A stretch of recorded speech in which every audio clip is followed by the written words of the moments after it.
Hello and welcome to the Lightford house. In this saucepan I have 2 sticks of butter. It's just salted butter with 8 ounces of Velveeta cheese that I cut up into little cubes so that it would melt down easier. And I'm just melting this over medium-low heat. And we are making Velveeta fudge today. Over here in this bowl I have a 2-pound bag of confectioners sugar mixed with half a cup of unsweetened cocoa powder. And I accidentally bought the special dark cocoa powder, but it should still work. And so once our Velveeta butter mixture melts down, we're gonna add it. And I'm adding walnuts in here, that's optional, but they are chopped. And then we'll also add in 2 teaspoons of vanilla extract. And then I'm just gonna put it in this glass pan that I've got some baking paper in to keep it from sticking, and we'll chill it in the fridge. So this is starting to melt down nicely. And I'll show you what it looks like once melted.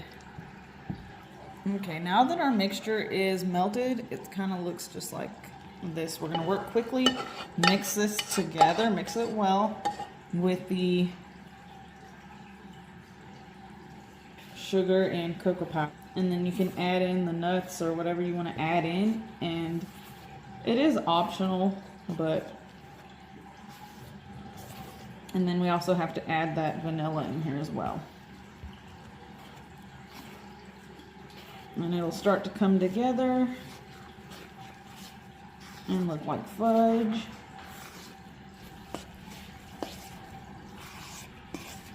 Just mix it until it's all nice and combined.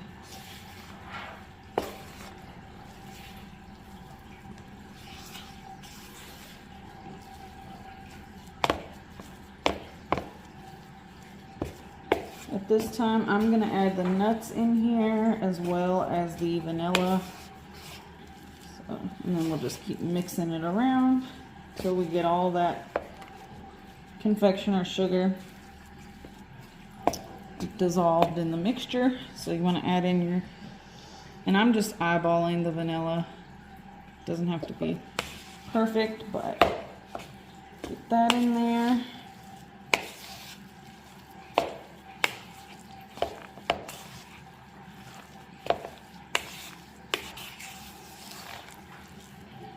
All combined. I'm going to add in some chopped walnuts. You could add pecans or whatever, or you don't have to add any nuts at all.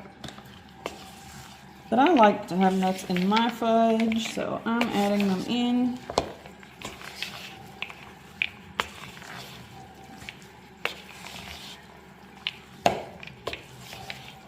And all worked around.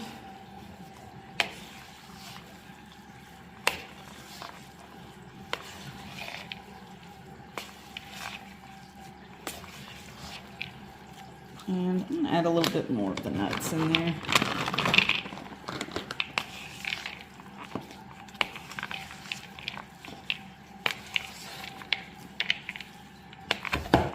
Alright, so once it's looking like this, you can give it a taste test. Make sure it tastes good to you. And then I'm going to put it in my pan.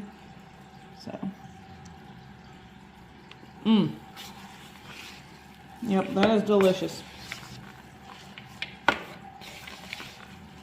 I promise you, it's not going to taste like cheese or anything.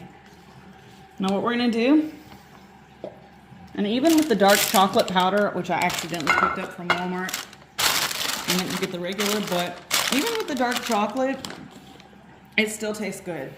And I like dark chocolate anyway, so that doesn't bother me, but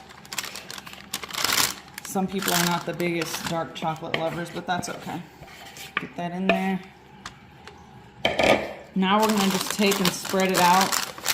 Now you can, instead of using like parchment paper or baking paper, you could just butter your 9x9 or 8x8 dish. But I decided I'm just going to go ahead and use the baking paper because I have it. And it'll make it easy for me when it's time to remove the fudge out of the pan and put it on a cutting board for chopping. So just going to spread this out, try to make it as even as possible. Doesn't have to be perfect. You know, when you're cooking, nothing ever really has to be perfect. It's still going to taste good no matter what it looks like. there. But I really just want to make sure the edges are kind of even there, as even as possible with this baking paper. This is fine. And we're going to put this in our fridge for about 4 hours or so and let it set up, and then we will remove it and cut it on a cutting board.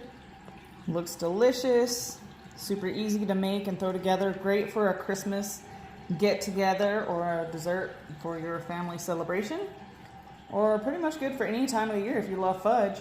So let's get this in the refrigerator, and then I'll be back with you in about 4 hours.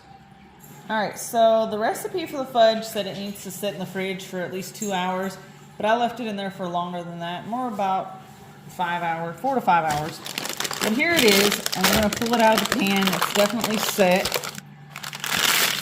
And there it is, it looks really good. I'm going to cut it, and we're gonna taste test. My daughter and I are gonna try it out. All right, I had to pull out the Big Daddy knife here, the Sharp Instant branded knife, to cut this up. And so you can see it makes a whole bunch. Now I could have cut this a lot smaller, and I probably will when I take it for the holidays, because that's a huge piece. But I was just trying to get it all cut up, but you can see how much it makes. It makes a ton. And my daughter already tried a piece and ran off upstairs. I was nibbling on this piece. And that's pretty good. Nice and creamy fudge. And I've already had this in my second piece, so I'm going to put this away and get it out of sight so I won't eat more of it, but it turned out really good, really easy to throw together. And if you're a chocolate lover, you will love this. The dark chocolate cocoa powder didn't really affect the taste too much. So there you go. Nice, easy holiday treat that you can bring to gatherings or serve at your own Christmas meal.